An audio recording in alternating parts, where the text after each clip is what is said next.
지난 대림절부터 주일 설교의 본문을 교회력을 따라서 계속해서 준비해 왔습니다.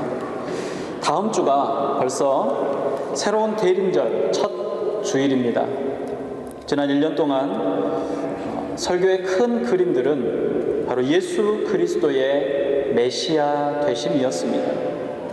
오늘 본문의 말씀은 1년의 교회력을 마무리하는 그런 설교의 말씀이기도 하지만 또 새로운 대림절을 시작으로 교회력을 시작하는 예고이기도 합니다. 그런 의미에서 오늘 본문은 특별한 의미가 더하다라고 할 수 있을 것 같습니다. 요한계시록이 쓰여진 이후로 참으로 많은 이단들이 계시록의 무시무시한 심판을 무기처럼 사용해 왔습니다. 그래서 그 무기로 성도들을 겁주고 심판의 주인이 된 것처럼 성도들의 마음을 위협하고 마음을 빼앗으려고 했습니다. 실제로 요한계시록의 말씀들은 참 두렵고 떨리는 말씀들이 많이 쓰여져 있습니다. 저희 유년 시절에 이단에 빠지지 않기 위해서 요한계시록은 읽지 말고 넘어가라고 배웠었습니다. 여러분 믿으시겠습니까? 저는 그렇게 배웠습니다. 잘못된 교리에 빠져서 바르지 못한 신념에 쌓이지 않도록 조심하라는 말씀이었지만 요한계시록을 읽는 것조차도 두려워하게끔 만들어버렸었습니다. 그러나 바르게 이해하고 바르게 해석하는 방법을 우리는 알고 있습니다.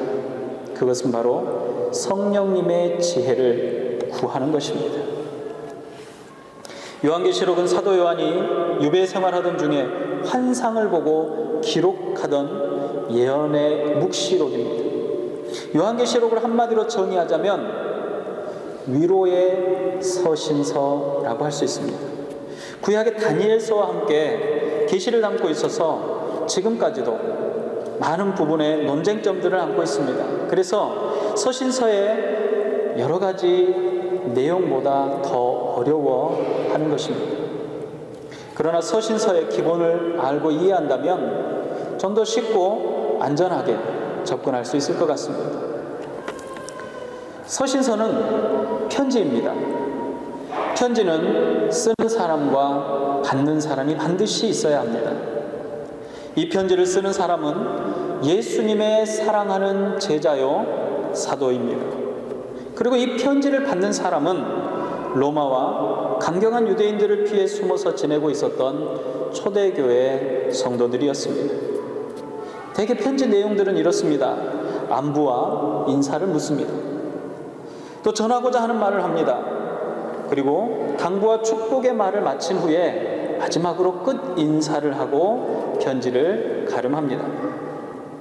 편지를 쓰는 사람과 받는 사람 모두가 서로 자신들의 상황과 환경을 이미 잘 알고 있었습니다. 그리고 그 편지를 쓰지 않으면 안 될 만큼 아주 중요한 내용이 각각의 서신서들에는 담겨 있는 것입니다.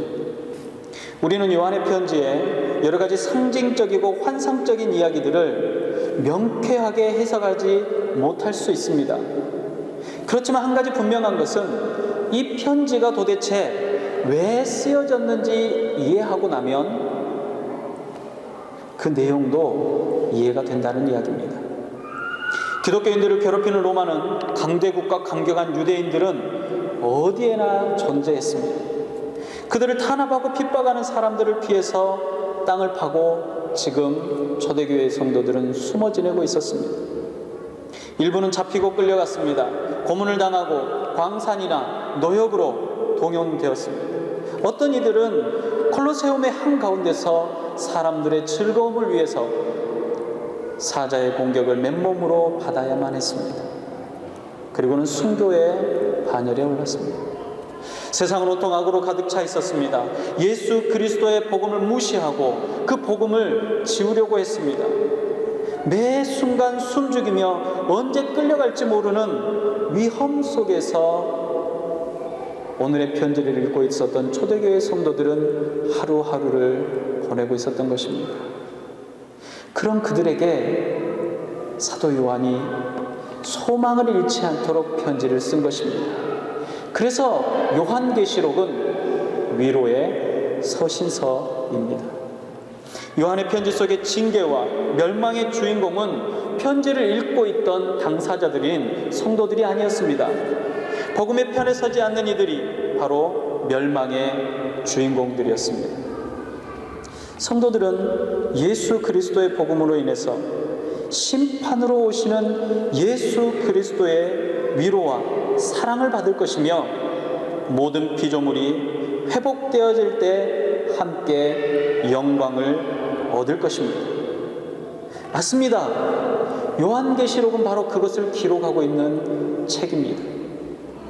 두려움의 말씀이 아니라 오히려 성도들의 고난과 고통을 이미 알고 계시는 하나님께서 그 백성들을 위로하고 평강으로 안내하고 있는 말씀입니다. 그들의 고난과 고통은 길지 않을 것이며, 그들을 괴롭히던 세력들의 무너짐과 멸망을 그들의 눈으로 목격하게 될 것이라고 말씀하고 있는 것입니다.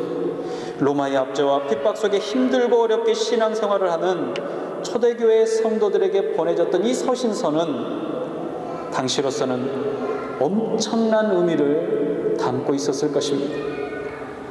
이 말씀을 읽고 있는 저와 여러분들 또한 사도 요한의 편지의 수신자인 성도들입니다.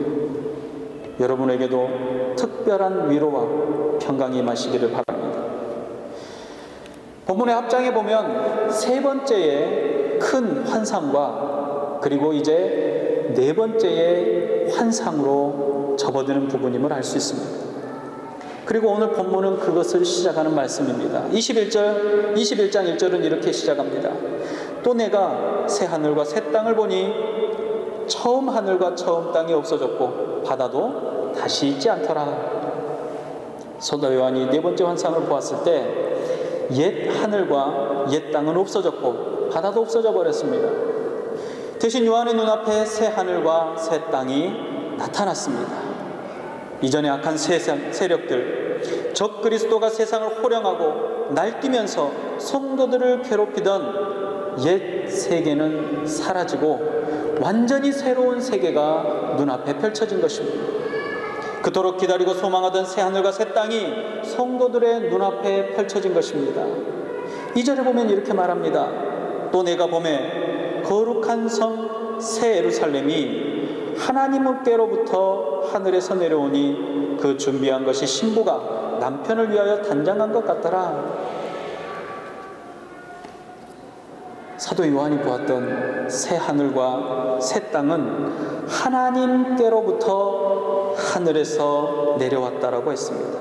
지금까지 세상에 존재한 적이 없었던 전혀 새로운 하늘과 전혀 새로운 땅이었습니다. 요한에게 하나님의 말씀이 임합니다.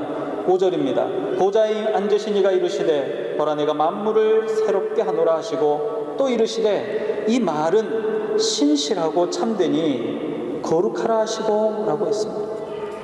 하나님께서 만물을 새롭게 하시기 위해서 새 하늘과 새 땅을 하늘로부터 내려 보내주셨습니다. 참으로 신비로운 말씀입니다.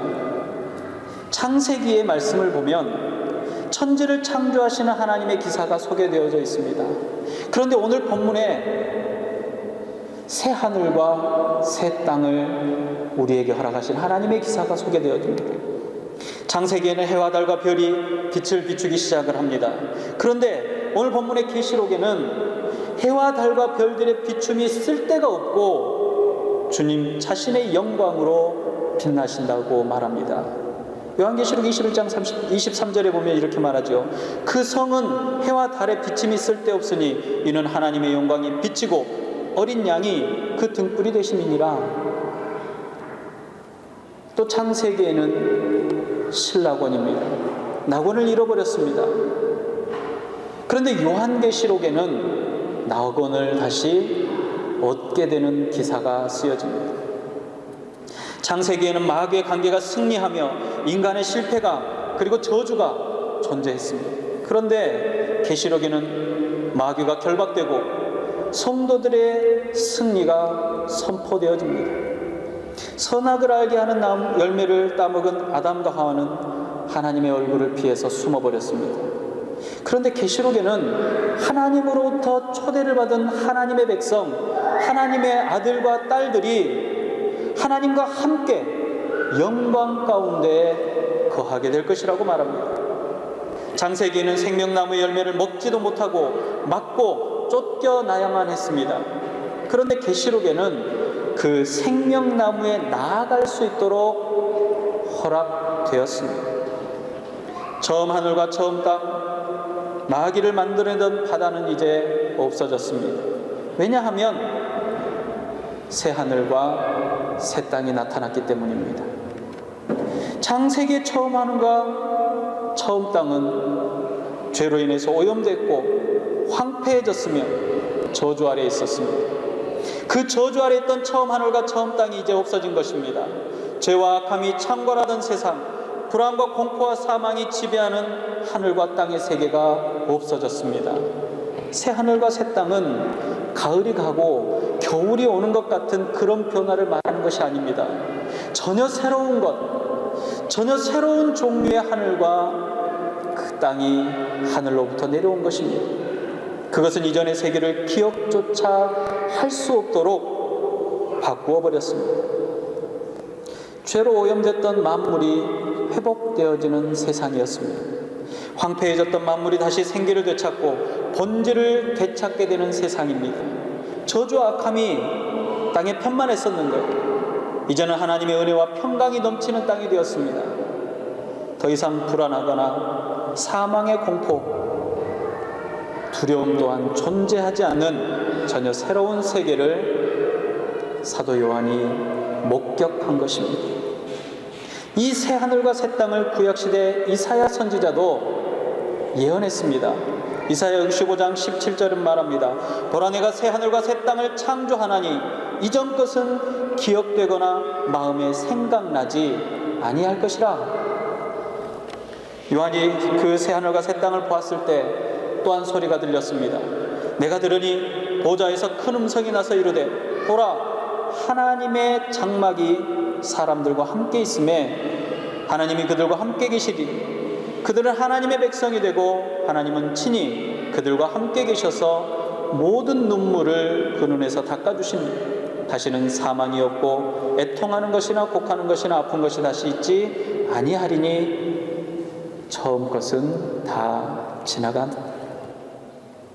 새 하늘과 새 땅이 하나님으로부터 하늘에서 내려오는 거룩한 성 새 예루살렘이 있었습니다. 새 예루살렘은 하나님의 임재와 친히 그 백성을 만나주시는 거룩한 곳입니다. 모든 피조물을 회복시키시는 전능하신 하나님께서 그곳에서 그 백성들을 위로하십니다. 임마누엘이라 약속하셨던 하나님의 신실하심이 온전히 이루어지는 현장이 바로 그곳이었습니다. 하나님께서는 그 백성들과 함께 하시며 고통과 핍박으로 인해 아파하던 모든 이들의 눈물을 닦아주시며 위로해 주셨습니다.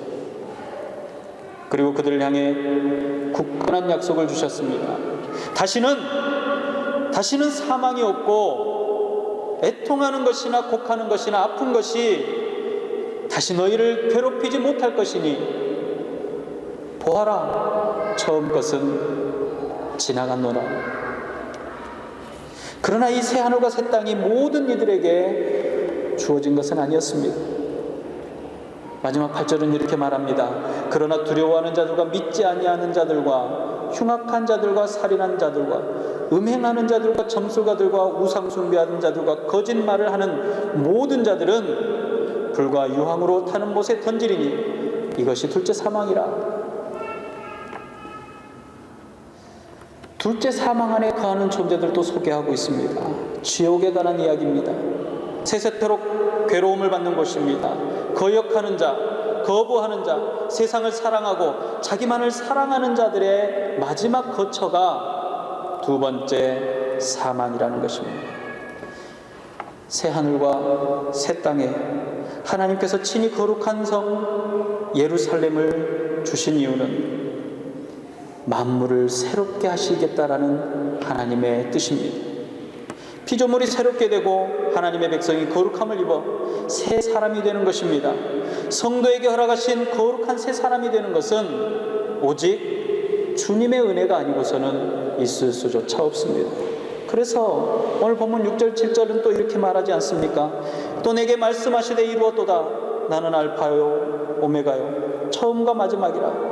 내가 생명수 샘물을 목마른 자에게 값없이 주리니 이기는 자는 이것을 상속으로 받으리라. 나는 그의 하나님이 되고 그는 내 아들이 되리라. 이기는 자는 새 하늘과 새 땅 거룩한 하나님의 성 안에서 하나님의 위로를 받으며 함께 기뻐하며 살게 될 것을 상속으로 받습니다. 상속은 무엇입니까? 상속은 혈연적인 관계가 기본입니다. 그래서 성도를 내 사랑하는 아들아, 나의 사랑하는 딸아라고 부르시는 것입니다. 자, 이제 우리는 깨어야 합니다. 마가복음 13장 33절은 이렇게 말합니다. 주의하라, 깨어있으라. 그때가 언제인지 알지 못함이라 그랬습니다. 세상을 분별하며 믿음 안에 살아야 합니다. 마음과 정신이 흐트러지지 않도록 무너지지 않도록 주의해야 합니다. 그리고 우리는 확신을 가져야 합니다. 내가 그리스도를 주로 영접하고 구원을 얻었는지 분명한 확신을 가져야 합니다. 내가 구원을 받았는지 아닌지 모르는 요동치는 믿음이 아니라 비가 오고 바람이 불고 창수가 나도 요동하지 않는 확실한 믿음 안에 거해야 합니다. 우리의 소망을 이루시는 하나님을 바라보는 것입니다. 우리의 믿음은 약속을 신실하게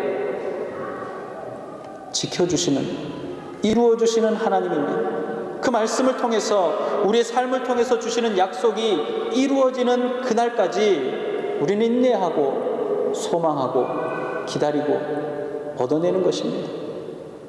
우리는 우리 삶의 실패가 하나님의 실패라고 생각해 버릴 때가 많습니다.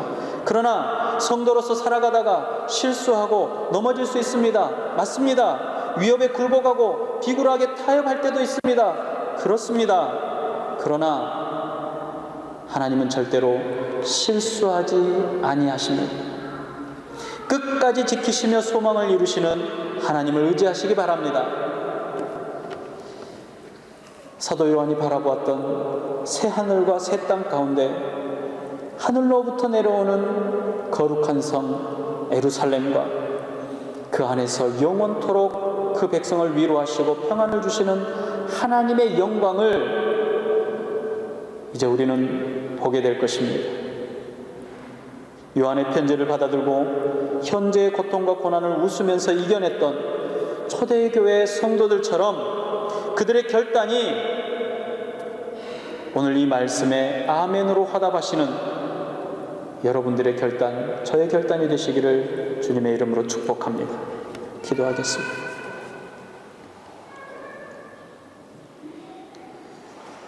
마지막 때에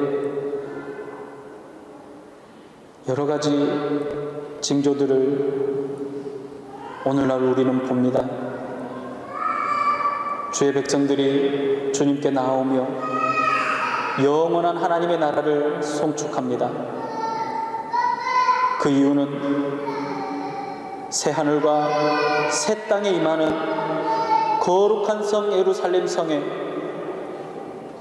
우리와 함께하기를 기뻐하시는 하나님의 임재와 우리의 고통과 아픔과 슬픔의 눈물을 닦아주시며 위로하시는 하나님의 은혜를 소망합니다.